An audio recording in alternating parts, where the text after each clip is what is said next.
Mr. Karthik Vinaygamamurthy, sir. And he's going to talk on research at international platform.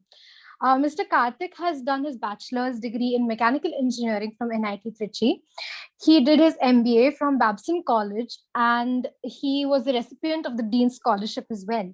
He has developed a digital marketing and messaging strategy curated for target segment needs and organization goals. Mr. Karthik is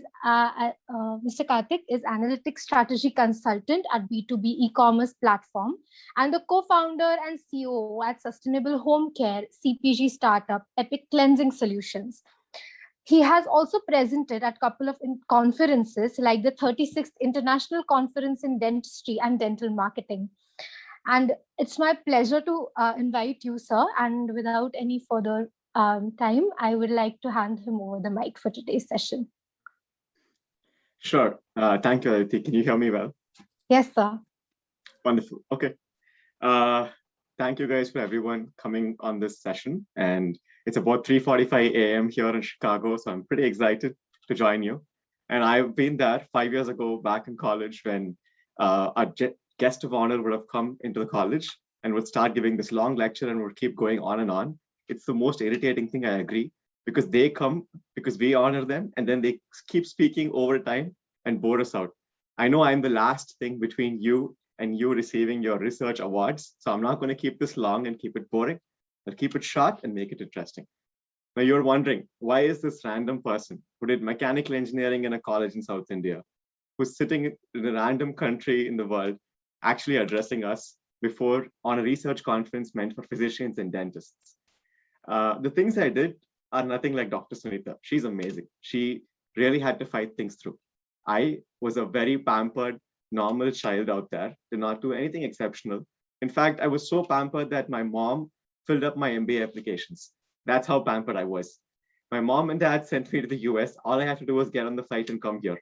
Only after I came here did I realize that I had to figure out my own underwear size and buy my own underwear. So I'm the extreme opposite of the typical Indian, South Indian son who gets so pampered, goes to an IIT or an NIT, and eventually comes to the US. Luckily, I met an amazing person, my fiance today, and because of her, I stepped into dentistry. I learned about research, and I created a platform that helps dentists all over the world. So this is not a story of struggle. This is a love story. And I'm happy to introduce you to my love story and hopefully make research your love too in the future. Let's jump into a quick presentations because we're all about presentations.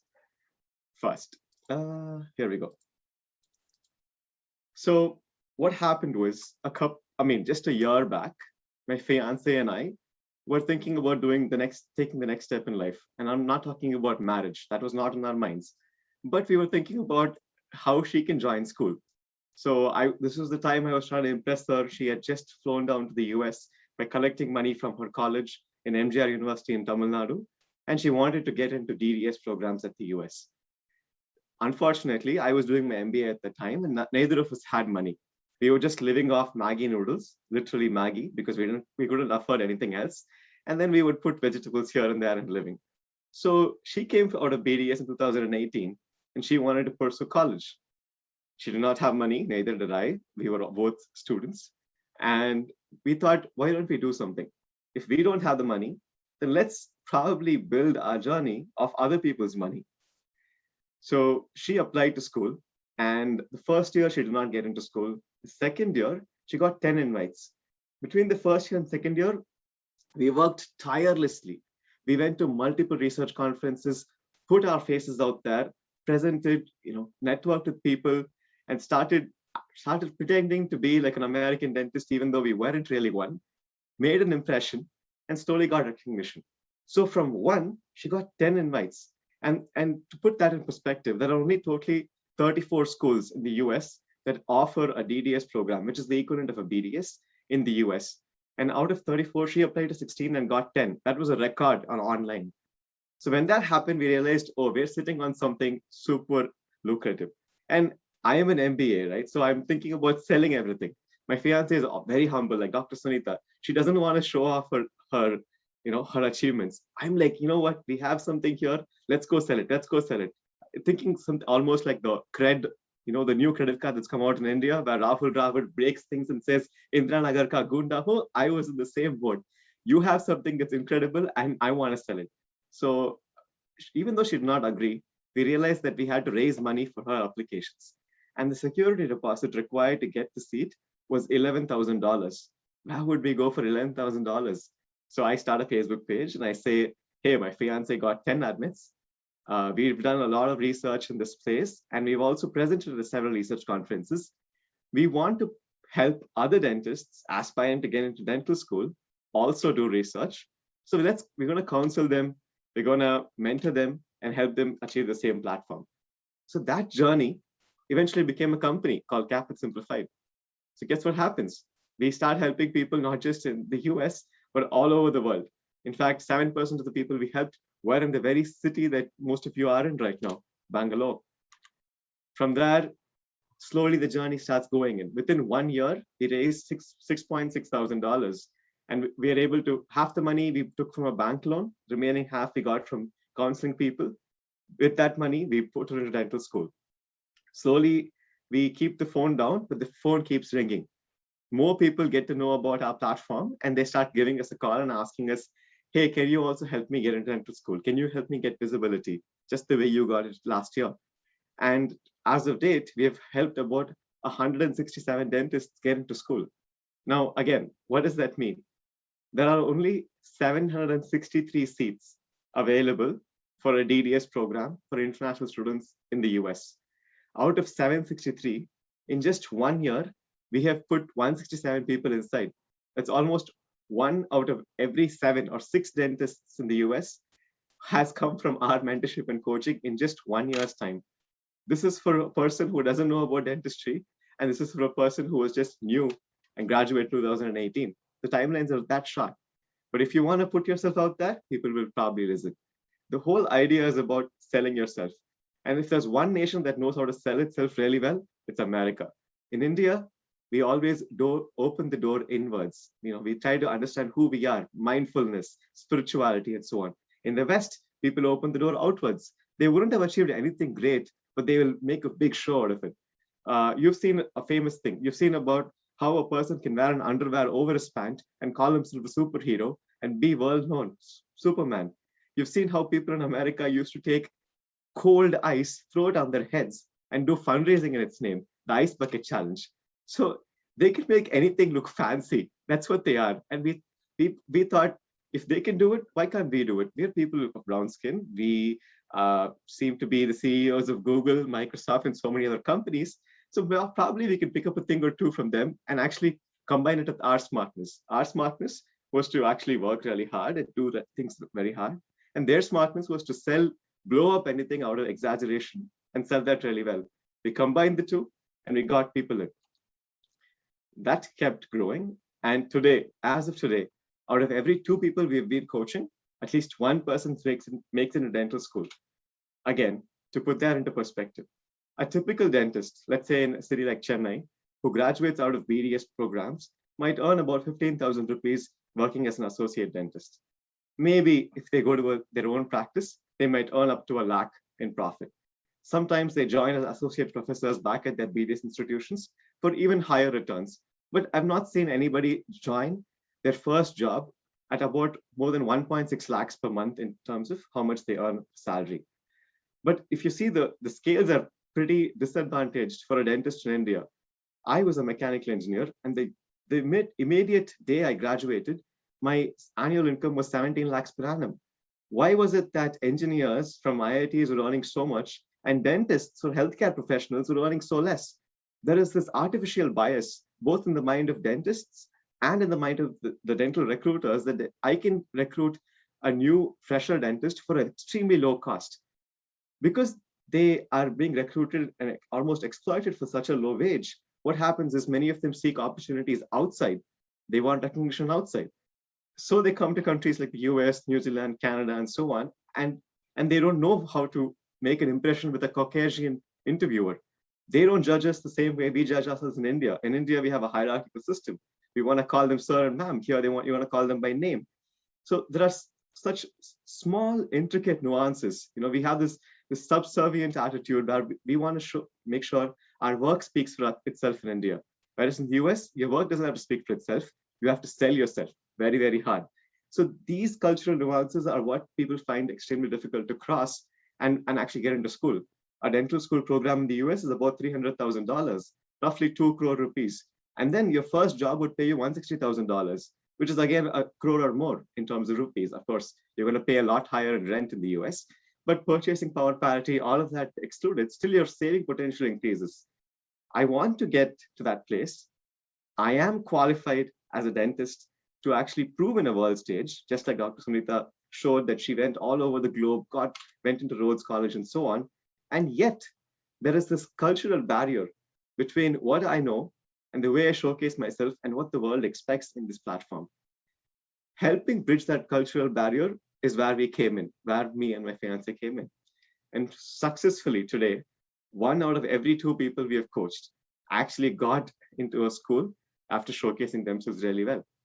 Now, what happens after is we see that we've put people all across universities, some of the best universities.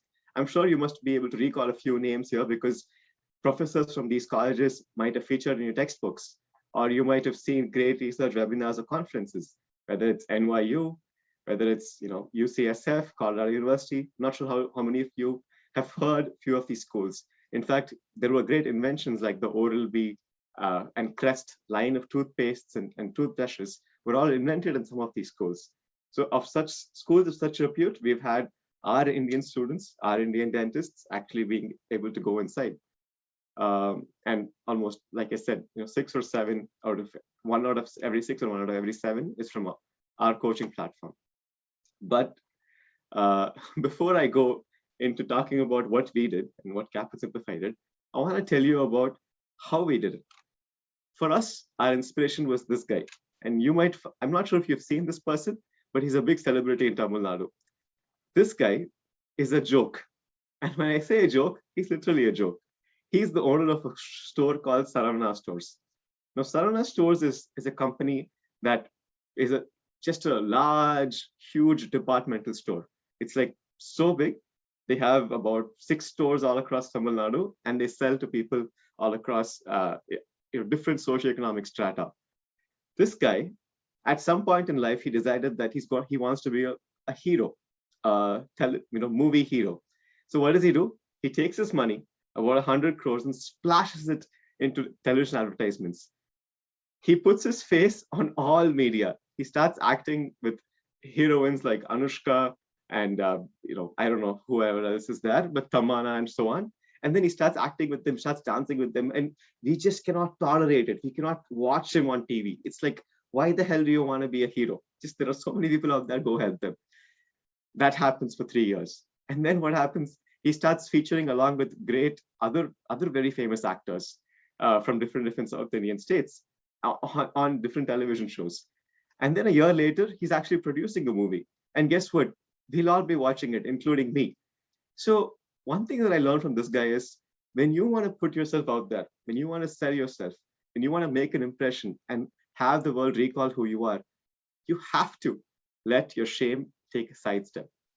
If you're going to be ashamed of yourself, facing yourself in the mirror because I look this way, I can't speak this way, I can't make an impression, you're denying yourself the opportunity to learn what it takes to be on the silver stage, to be on a platform where the world recognizes you. I think one of the bravest moves that Dr. Sunita did was actually take herself as a young mother with her handheld child, go onto the world stage and showcase herself. That is courage. And that's the courage I'm talking about. You don't have to do silly things like this guy did, but at least have the courage to step out there and present yourself on a world platform. If I could do it, anyone else can do it. And I have proof of doing it. And what comes is the proof. These are a few photographs from our days where we were presenting at research conferences.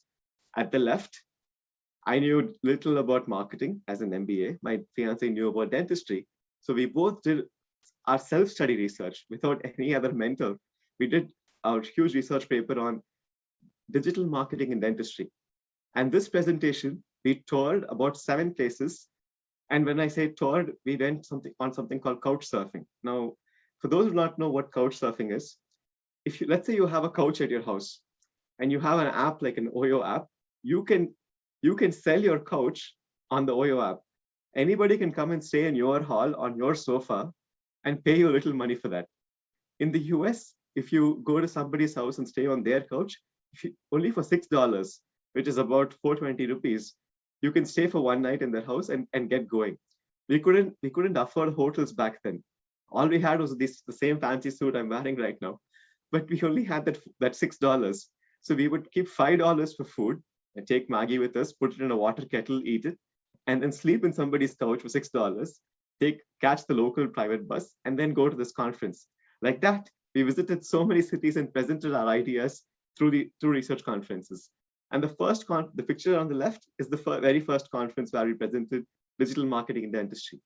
From that, I realized if you can really, speak up, if you can really present your ideas thoughtfully, it doesn't have to be in your own profession, people will listen. This conference kind of ignited the whole spark. We started researching on additional topics. We started researching on 3D printing in dentistry, presented that at a few conferences. We started researching on sleep apnea, presented that at a few conferences. One by one, we would take topics that would interest us, go extremely deep dive into it. We would spend nights and days at libraries trying to put together our material, trying to get it peer reviewed by people, trying to collate our literature, synthesis and so on. Try to send abstracts to as many publications without charging money, beg them saying that we don't have money to pay for initial manual release and so on. And then actually go there and present. One thing led to another. We presented a poster at one of the largest conferences in Boston, and that got us recognition. Then Noura, she was recognized by a few honor societies in the US, including Phi Kappa Phi, Beta Gamma Sigma, and so on, for presenting these ideas at different forums. I started presenting on my own ideas for dentists on how they can project themselves in a global platform, one of which happens to happen today. So I started bringing in the idea of a KOL. I know you've all heard of the word KOL roughly, but let me just tell you what it is. A KOL is something called a key opinion leader. So once you rise up in the rank of dentistry and accumulate more publications under your belt, of course, some people have to accumulate publications or do research because it increases their tenure in college. If they don't do research, the college will probably fire them. University will say, I want you to achieve so many research papers or so on. But other people do it also out of passion. For those people who have a mix of tenure as requirements and passion, they start becoming a strong thought leader, a strong voice in a certain area. So when you become a strong voice in a certain area, other people in the community, other dental manufacturers, dental research organizations, dental awareness creation organizations, great NGOs investing in the area of oral health literacy, all of them, they start calling you up and they start paying you money only for your thoughts, only for your opinions. Then you become a key opinion leader because your opinion is key to their success. So I started presenting how can a dentist become a key opinion leader? How can a dentist get paid for their thoughts? It's almost like saying, how can a fitness guru who's sitting at home doing yoga, like my mom, start making money on Instagram by putting pictures for yoga clothes? While a yoga artist can do it, why can't an extremely qualified dentist do it? The problem is dentists have this difficulty with thinking about how to sell themselves. They think that they need to always come in a coat, come in a formal platform, and then showcase what their skills are. That's not the case. You can become a KOL and you can earn right at the place you are. Now you're all thinking, why is this guy talking all about earning? It's talking about all about making money and so on. Aren't there much more larger goals in life? Let me tell you this. If you earn and if you put yourself out there, even the good you do, people will be willing to receive it. Sometimes, even if what you are sharing is knowledge, even if what you are sharing are genuine thoughts, people are not going to listen to you until you prove your credibility. That's unfortunately the truth in the world. You are more receptive to receive good from a person who's great rather than great from a person who's only good. That's the reality. So it's your if you want to be heard, if you want to do good out there, and if you want to reach the masses, you will have to get a certain level of credibility. You have to be in a place where you can be heard. And to get there, money happens to be a catalyst. This kind of visibility happens to be a catalyst. And having a mentor or coach get you that visibility, get you to that stature, probably helps. That's all that I'm saying. All right, let's keep going. So we started presenting research conferences, and then we realized we have some magic sauce. If two people can do it in their own backyard, in their own bedroom, thinking about ideas with just nothing but just ideas, then we can probably help more people. So then they created a research platform, a platform where, like Dr. Anita, she's a big supporter of us. And like she's created, we created our own platform where international dentists from any part of the world, especially from India, can collaborate with us on research papers and publish them in US-based journals or Europe-based journals. And that became a huge idea, the research platform. We started getting mentors of international repute, not just presenters. So here are a few of our mentors. Oh, okay, yeah.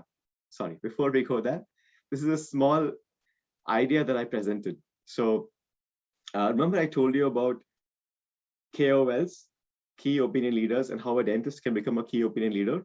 This is one of the ideas that I presented after studying a lot of research papers. And let me quickly walk you through it without boring you down too much. I will, of course, be open to Q&A at the end on how you can leverage our research platform. So think about three different car companies for the time being. There's one car company, which is like your traditional Volkswagen, like a traditional Maruti, trying to become an electric car company. So they are what we call a tyrant. You know, they are very much present. They are something like a legend. They're very much present in the market, but they're not a digital native. They don't. You can't associate a Maruti with being very technologically sophisticated, at least not yet. So they are a legend in their own industry, the traditional industry, but they want to make it big in the digital industry. And then there are tyrants. Tyrants are extremely effective, well-known brands like a Volkswagen, which you can associate with sophistication, with being expensive and luxurious. And yet, for them, they don't have time to put themselves out there and become an electric car.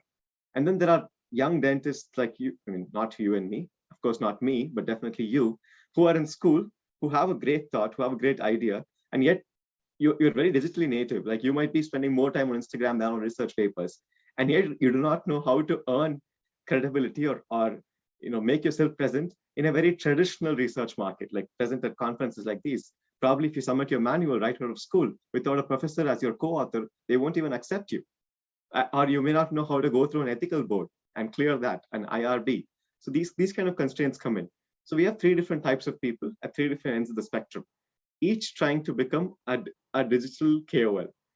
So this research paper focused on helping dentists who are at different stages in their life, who had different types of research experience and visibility, actually gain more visibility, gain more credibility on a digital forum. I'm not going to explain it further. That's a separate paper by itself, but you get the idea. We came up with such radical concepts on our wall, taking sticky notes, writing down, brainstorming, getting people into the house, serving them Maggi noodles again, and then discussing ideas with them. The constant brainstorming and churn led to more and more ideas, more and more research papers, more and more publications. The more ideas we shared out there, the more peer reviews came in.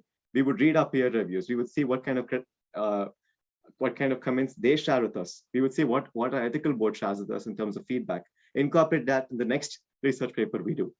Like that, we did a huge series. And like I said, we've got mentors now. We have other dentists, other accomplished entrepreneurs too, join our platform and support us in helping these young Indian dentists actually make it on a world stage. I'm not going to go into who these people are again, but you have the names, you can probably LinkedIn them. We've also helped other students. These people are all, of course, Indian, who came from India, except one person, Dr. Marshall is from Pakistan. So we've helped them showcase themselves with having no research background. In fact, in BDS, they do not do any research, but we help them do research in the US, put themselves out there, and become strong proponents of their own voice and ideas in US dental conferences. Each of them, to their credit, as of today, have about 10 conferences where they have presented, having been a nobody before that. And this is not even publications they've done through interdisciplinary research. It is just them and a group of their friends brainstorming an idea so hard with of course, able mentorship. Once in a while, what happens is few of these people, out of gratitude, they also join hands with their BDS professor who taught them in that particular specialization, who would have reviewed their paper just out of friendliness and have them as a co-author too. So things like that. But nevertheless, they did the research, they put themselves out there and got their visibility. Getting visibility gets them into school, gets them into a DDS program. So one thing leads to another. Like I said, credibility and visibility makes you heard, makes you seen. And that's what happened. Right after this, okay, I'll probably pause here and wait for questions, but you get the point.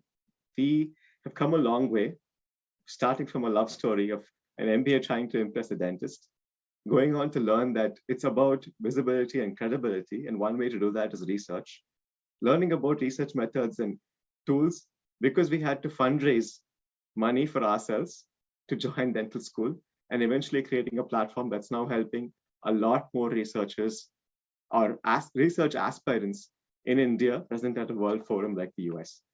I'll pause there for any questions and stop my presentation. Happy to answer any questions if you have them.